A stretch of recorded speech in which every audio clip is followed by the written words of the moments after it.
Hello guys, welcome to our channel. నేను మీ వెంకట్ తేజ. ప్రస్తుతం మనతో పాటు సీనియర్ జర్నలిస్ట్ దాము బాలాజీ గారు. నమస్తే. నమస్తే. సో నాగార్జునకు సంబంధించి ఎన్ కన్వెన్షన్ హాల్ మాదాపూర్లో ఉంది. సో దీన్ని మొత్తం కూడా కూల్ చేసింది ఇక్కడ ప్రభుత్వం అని చెప్పేసి మార్నింగ్ నుంచి కూడా ఒక న్యూస్ వైరల్ అవుతుంది. అసలు నిజానికి అది నాగార్జునకు సంబంధించిందేనా? మరి ఎందుకని స్పందించట్లేదు దానిపైన? నాగార్జున వాళ్ళ పార్ట్నర్ ఇద్దరు ఉన్నారు. అది వాళ్ళ పార్ట్నర్ పేరు వచ్చి నల్లా ప్రీతం రెడ్డి. నల్లా ప్రీతం రెడ్డిది N3 ఎంటర్ప్రైజెస్ అని ఒక సంస్థ ఉంది. సో N3 ఆయన పేరు కూడా నల్లా వస్తుంది కాబట్టి ఎన్ కన్వెన్షన్ అని పెట్టారు. నాగార్జున ఇద్దరు పార్ట్నర్స్. అది సో అది దాదాపు 1,00,000 SFT ఉంటాయి. దాదాపు 5-6 హాళ్ళు ఉన్నాయి. Banyan hall, main hall, diamond hall, open air hall, ఇలాగా మొత్తం ఒక 1,00,000 SFTలో కన్వెన్షన్ హాల్స్ ఉంటాయి. అందులో బేసిక్గా కార్పొరేట్, వెడ్డింగు, ఫంక్షన్స్ ఇవన్నీ జరుగుతుంటాయి. దాంతోపాటు బార్ కూడా ఉంటుంది అన్నమాట. ఇది మొత్తంగా అక్కడ తమ్మిడి హడ్డి చెరువు అని ఉంటుంది. తమ్మిడి హడ్డి చెరువు వచ్చి 29 ఎకరాల 4 కుంటలు మొత్తం. అందులో 3.5 ఎకరాలని తను ఆక్యుపై చేసుకున్నారు వీళ్ళిద్దరు, ప్రీతం రెడ్డి అండ్ నాగార్జున. ఇద్దరు కలిసి ఆక్యుపై చేసేసి కట్టేశారు. సో దీని మీద యాక్చువల్గా తెలంగాణ ఉద్యమం అప్పుడే కేసీఆర్ వాళ్ళు మేము వచ్చినాక ఇవన్నీ కూల్చేస్తాము అని ఇవన్నీ ప్రకటించారు.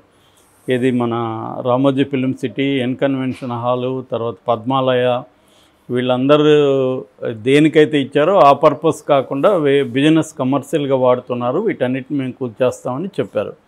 కేసీఆర్ వచ్చిన తర్వాత కూడా కొంత హడావిడి నడిచింది మనకు గుర్తుంటే. ఇవన్నీ కూడా బుల్డోజర్లు వెళ్ళాయి, కానీ కూల్చకుండానే వచ్చాయి. హడావిడి జరిగింది, వచ్చేసారు. తర్వాత ఏమన్నారంటే నాగార్జున మధ్య కేసీఆర్ మధ్య డీల్ ఏదో కుదిరింది, అందుకని సైలెంట్ అయిపోయాడని చెప్పారు. సో అట్లా 10 ఏళ్ళ నుంచి దీని గురించి ఎవరు మాట్లాడలేదు. రేవంత్ రెడ్డి కూడా గతంలో ఇష్యూని లేపాడు. ఇప్పుడు ఏమైందంటే హైడ్రా అనే దాన్ని ఒకటి ఏర్పాటు చేశారు. హైడ్రా అని మనం ఆల్రెడీ దాని స్టోరీ నేను చెప్పాను. హైడ్రా అంటే Hyderabad disaster response and asset monitoring and protection agency. So దీన్ని హైడ్రా అని పిలుస్తున్నారు. దీన్ని ఇప్పుడు కొత్తగా ఏర్పాటు చేశారు. ఇందులో ఏంటంటే ఇటు కార్పొరేషన్ GHMC కలిసి పనిచేస్తుంది, రెవెన్యూ డిపార్ట్మెంట్ ఉంటుంది, వాటర్ బోర్డు ఉంటుంది, అర్బన్ ప్లానింగ్ డిపార్ట్మెంట్ ఉంటుంది, శానిటేషన్, ఈ డిపార్ట్మెంట్లంతా కలిసి దీని ఆధ్వర్యంలో పనిచేస్తాయి అన్నమాట. ప్రధానంగా ఏంటంటే నేషనల్ రిమోట్ సెన్సారింగ్ ఒక సెంటర్ ఉంది. ఈ సెంటర్ ఏంటంటే శాటిలైట్ ద్వారా హైదరాబాద్లో దాదాపు హైదరాబాద్ పరిధిలో GHMC పరిధిలో 56 చెరువుల్ని ఆక్యుపై చేసి కట్టేశారు. వివిధ బిల్డింగ్లు కావచ్చు, ప్రహరీ హాల్ కావచ్చు, రకరకాలుగా అనేది ఆ లిస్టుని వీళ్ళకి ఇచ్చింది హైడ్రాకి. హైడ్రా లిస్టుని తీసుకొని ఈ 56 పాండ్స్లో, చెరువుల్లో ఎక్కడెక్కడ ఎన్కరేజ్ జరిగిందో అవి కూల్చివేయడం మొదలుపెట్టారు. మనకు తెలుసు దానం నాగేందర్ సంబంధించి కూడా పార్క్లో, జూబ్లీ హిల్స్ దగ్గర పార్క్లో ఆక్యుపై చేసుకున్నారని కోలుగొడితే దానం నాగేందర్ చాలా సివియర్ వార్నింగ్ కూడా ఇచ్చాడు రంగనాథ్కి. ఆ తర్వాత మేబీ రేవంత్ రెడ్డి CMO నుంచి తనకి దానం నాగేందర్కి సీరియస్గా ఏదో హెచ్చరికలు వెళ్ళినట్టుంది, సైలెంట్ అయిపోయాడు. ఈవెన్ దానం నాగేందర్ని సస్పెండ్ చేస్తారని కూడా వార్తలు కూడా వచ్చాయి.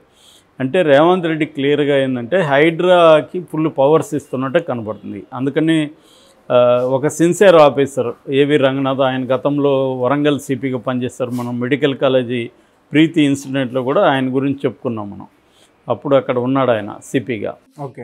అట్లాగే నల్గొండలో కూడా పనిచేశారు. సో ఆయన్ని తీసుకొచ్చి దీనికి పెట్టారు. ఇప్పుడు ఆయన ఎవరి మాట వినకుండా స్ట్రిక్ట్గా రూల్స్ ప్రకారం వెళ్తున్నాడు.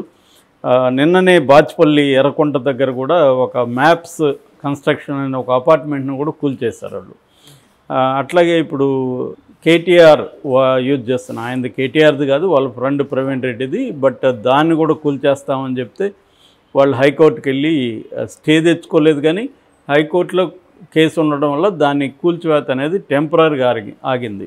సో ఇప్పుడు హైకోర్టు కూడా అసలు ఈ హైడ్రా ఎలా ఏర్పడింది, దీనికి ఉన్న పరిధి ఏంటి, ఒక 20-30 ఏళ్లకు ముందు స్థానిక సంస్థల పర్మిషన్లన్నీ తీసుకొని కన్స్ట్రక్షన్ చేస్తే ఇప్పుడు వచ్చి 20 ఏళ్ళ తర్వాత మీరు హైడ్రా పేరుతో కూలగొట్టడం కరెక్టా అని కూడా హైకోర్టు అడిగింది. అంటే ఇందులో అనేక అంశాలు ఉన్నాయి. ఫస్ట్ హైడ్రా చేసే పనిని మనం అప్రిషియేట్ చేయాలి. ఎందుకంటే మనకి ఇప్పుడు హైదరాబాద్లో నేను ఫర్ ఎగ్జాంపుల్ నేను 2000 నుంచి హైదరాబాద్లో ఉన్నా, అంటే 25 ఇయర్స్ నుంచి హైదరాబాద్లో ఉన్నా. ఇంత ఘోరంగా ఎప్పుడు చూడలే నేను. ఇప్పుడు కొద్దిగా వర్షం పడినా కూడా మొత్తం రోడ్లంతా ఎక్కడికక్కడ నీళ్లు ఆగిపోతున్నాయి. అసలు ఇక్కడ నుంచి మా ఇల్లు 3.5 కిలోమీటర్స్ ఉంది. ఒక్కొక్కసారి 1 అవర్ పడుతుంది కొద్దిగా రెయిన్ పడగానే. అంటే ఎక్కడికక్కడ ఆగిపోతున్నాయి రోడ్లలో. దీనికి ప్రధాన కారణం ఏంటంటే నల్లాలు, అంటే కాలువలు కావచ్చు, లేకపోతే చెరువులు, పాండ్స్ ఇవన్నీ ఆక్యుపై చేస్తున్నారు. ఇది 400 ఏళ్లకు ముందు ఏర్పడిన సిటీ. నిజాం కాలంలోనే చాలా ప్లాన్డ్ సిటీ ఇది. చెరువులు, ఎక్కడెక్కడ చెరువులు తవ్వాలి, ఎక్కడెక్కడ పాండ్స్ తవ్వాలి, ఎక్కడెక్కడ కాలువలు తవ్వాలి, ఇదంతా వెరీ ప్లాన్డ్. ఎందుకంటే ఒక సిటీ నిర్మించేటప్పుడు వాటర్ ఫ్లో చూసుకుంటారు. ఎక్కడ వర్షం పడుతుంది, ఆ వాటర్ డైరెక్షన్ ఎట్లా వస్తుంది, దాని టార్గెట్ ట్రాక్ ఏంటి, ఎక్కడ ఆగితే అది ఇబ్బంది లేకుండా ఉంటుంది. అందుకని అది ఎక్కడికక్కడ ఆగడానికి కుంటలు కట్టారు. ఈ కుంటల్ని FTL అంటారు, అంటే ఫుల్ ట్యాంక్ లెవెల్ అనమాట. ఫుల్ ట్యాంక్ చెరువు నిండితే ఎంతవరకు వస్తుందో అంతవరకు కన్స్ట్రక్షన్స్ ఉండకూడదు. అది ఫుల్గా అయిపోతుంది చెరువు. అప్పుడు మనకి జనావాసాల మీదకి వాటర్ రాదు. ఇది లాజిక్ అనమాట. పాతకాలం నుంచి ఇదే లాజిక్లో టౌన్స్ని నిర్మిస్తారు. అయితే ఇప్పుడు గ్రీడ్ వచ్చినాక, రియల్ ఎస్టేట్ అనే కాన్సెప్ట్ వచ్చి, ల్యాండ్ విపరీతంగా వాల్యూస్ వచ్చినాక ఏమైందంటే చెరువులు లేవు, కాలువలు లేవు, అన్నిటినీ ఆక్యుపై చేసి కట్టేస్తున్నారు. దీనివల్ల వాటర్ ఎక్కడికి పోతుంది? ఖచ్చితంగా జనం మీదకే వస్తుంది మళ్ళీ. అందుకని ప్రతి నగరంలో, ఇది హైదరాబాద్ ఒకటే కాదు, ప్రతి నగరంలో. ఫర్ ఎగ్జాంపుల్ నాకు తెలిసిన ఒక ప్రొఫెసర్ చిత్తూరు జిల్లాలో చెరువుల మీద ఒక రీసెర్చ్ చేసింది. చిత్తూరు జిల్లాలో ఒకప్పుడు 8,000 చెరువులు ఉండేటివి, ఇవాళ 500 ఉన్నాయి. అంటే 7,500 చెరువుల్ని ఆక్యుపై చేసేసారు. సో దానివల్ల ఖచ్చితంగా డిస్టర్బ్ అవుతుంది. సో వాటర్ అనేది ఇప్పుడేమీ మనకు బీభత్సంగా ఏమో వర్షం పడిపోవట్లే. 100 ఏళ్ల ముందు కూడా ఎందుకంటే ఎక్కువ పడింది. 100 ఏళ్లలో ఇదే హైయెస్ట్ అని చెప్తుంటారు మనకి లెక్కలు. అంటే 100 ఏళ్ళకు ముందు ఇంత పడినట్టే కదా లెక్క. కానీ ఇక్కడ ఏమవుతుందంటే వాళ్ళు ప్లాన్డ్గా, పెద్దవాళ్ళు ఏంటంటే గ్రీడ్ లేకుండా, అప్పటికింత ప్రెజర్ కూడా లేదు ల్యాండ్ మీద, కాబట్టి వాళ్ళు చెరువులు, కుంటలు, ఎక్కడికక్కడ స్ట్రక్చర్, నగరం ఎలా ఉండాలి అనేది చేశారు. ఇవాళ ఏమవుతుంది, గ్రీడ్తో ఏ పొలిటికల్ పార్టీ ఉన్నా వాళ్ళే ఎక్కువగా, ఆ రాజకీయ నాయకులు అనుకోండి, వాళ్ళు కబ్జా చేసేస్తున్నారు. సో ఇంకోటి ఏంటంటే ఈ ప్లానింగ్, టౌన్ ప్లానింగ్ అధికారులు వీళ్ళందరూ కూడా, ఆ మధ్య కూడా ఇక్కడ ఒక ఆఫీసర్ని అరెస్ట్ చేశారు. సో ఇదేంటంటే వీళ్ళు డబ్బులు తీసుకొని దేనికైనా పర్మిషన్లు ఇచ్చేస్తున్నారు. అందువల్ల ఏమైపోతుందంటే ఇంకా కోర్టులు కూడా ఏమో కట్టేశారు, 10 ఏళ్ళు అయింది, తర్వాత రెగ్యులరైజ్ చేసేయడంతో అవి ఇంకా లీగల్గా కూడా కరెక్ట్ అయిపోతుంది. ఇది ప్రతి ప్రభుత్వం ఇదే చేస్తుంది, ప్రతి ప్రభుత్వం ఉన్నా కూడా. సో ఇప్పుడు రేవంత్ రెడ్డి హైడ్రా పేరుతో హైదరాబాద్ని, ఈ చెరువుల ఆక్యుపేషన్ని క్లీన్ చేయడం మాత్రం ఖచ్చితంగా అప్రిషియేట్ చేయాలి. ఇది రేవంత్ రెడ్డి మెచ్చుకోవాలి. అయితే ఇక్కడ ప్రాబ్లం ఏంటంటే రేవంత్ రెడ్డి తన ఎనిమీస్ మీదనే ఉపయోగిస్తున్నాడా, పొలిటికల్ రైవలరీస్ మీదనే ఉపయోగిస్తున్నాడా హైడ్రాని, కాంగ్రెస్ వాళ్ళ ఆక్యుపేషన్లను కూడా చేస్తాడా అనేది చూడాలి. ఇప్పటివరకు అయితే చిన్న దానం నాగేందర్ చేశాడు తప్ప పెద్ద ఎత్తున ఆక్యుపేషన్స్ ఉన్నాయి. ఇప్పుడు అది బీఆర్ఎస్ వాళ్ళు చూపిస్తున్నారు. సో వాటిని కూడా కానీ కొట్టగలిగితే, కాంగ్రెస్ వాళ్ళు కూడా కొట్టగలిగితే మనం రేవంత్ రెడ్డిని నమ్మొచ్చు. లేదంటే రేవంత్ రెడ్డి ప్రత్యర్థులను వేధించడం కోసమే హైడ్రాను ఉపయోగించుకుంటున్నాడు అన్న వెర్షన్ నమ్మాల్సి వస్తుంది. ఎందుకంటే ఇటు నాగార్జున కూడా ఒకప్పుడు జగన్ అభిమాని, జగన్తో కలిశాడు కూడా. సో ఆ రకంగా నాగార్జున మీద పగబట్టాడా, లేకపోతే దీనికి పేరు వస్తుంది అని చెప్పి చేశాడా, ఇవన్నీ ఇప్పుడు క్వశ్చన్స్ వస్తున్నాయి. రెండోది సాధారణమైన అపార్ట్మెంట్స్. ఇప్పుడు నేను వెళ్ళి ఏదో ఒక అపార్ట్మెంట్ కొనుక్కున్నాను, అది నాకు తెలియదు ఫుల్ ట్యాంక్ ప్లేస్లో ఉందని. ఎందుకంటే దానికి పర్మిషన్ ఇచ్చారంటే గవర్నమెంట్ అన్నీ చూసే కదా ఇస్తుందని కదా నేను అనుకుంటాను. ఇప్పుడు దాన్ని కొట్టేస్తే నా లాస్ని ఎవడు భరించాలి? మీరు ఎందుకు ఇచ్చారు మరి పర్మిషను? గవర్నమెంటే కదా ఇచ్చింది, గవర్నమెంట్ డిపార్ట్మెంట్సే కదా పర్మిషన్లు ఇచ్చాయి. మరి ఫుల్ ట్యాంక్ లెవెల్లో, FTL లెవెల్లో ఉన్నప్పుడు అపార్ట్మెంట్లకు కానీ ఇతర కన్స్ట్రక్షన్లకు కానీ పర్మిషన్లు ఎలా ఇస్తారు? ఆ ఇచ్చిన వాళ్ళని ఎందుకు బాధ్యులను చేయట్లేదు?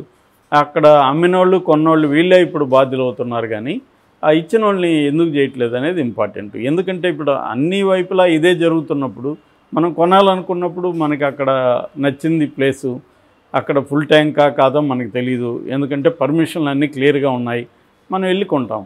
ఇప్పుడు వచ్చి అది ఫుల్ ట్యాంక్ లెవెల్లో ఉంది, ఇది అక్రమ కట్టడం 20 ఏళ్ళ తర్వాత కూల్చేస్తే దాని మీద పెట్టిన పెట్టుబడి పెట్టి నానా బాధలు పడి డబ్బులు కష్టపడి కూడా చాలామంది మిడిల్ క్లాస్ వీళ్ళు కొని ఉంటారు. ఇప్పుడు వాళ్ళ పరిస్థితి ఏంటి? సో ఈ అంశాలన్నీ కూడా ఇవాళ తేలాలి. అయితే కోర్టులో ఇది ఉంది కాబట్టి ఇప్పుడు కోర్టు మొత్తం నివేదిక కూడా అడిగింది. హైడ్రా మీరు ఎలా కూలుస్తున్నారు, దాని ఇదేంటి, లాజిక్ ఏంటి, ఇవన్నీ కూడా అడిగింది. కాబట్టి ఇవన్నీ కానీ చేసి సమగ్రంగా నిజంగానే 56 చెరువులను కానీ క్లీన్ చేయగలిగితే మాత్రం హైదరాబాద్కి చాలా చాలా హెల్ప్ అవుతుంది. మరి అది రేవంత్ రెడ్డి నిజంగానే చేస్తాడా? ఓన్లీ అంటే 56 చెరువులు అని టార్గెట్ సార్. 56 చెరువులు హైదరాబాద్లో ఆక్యుపై చేసేసారు.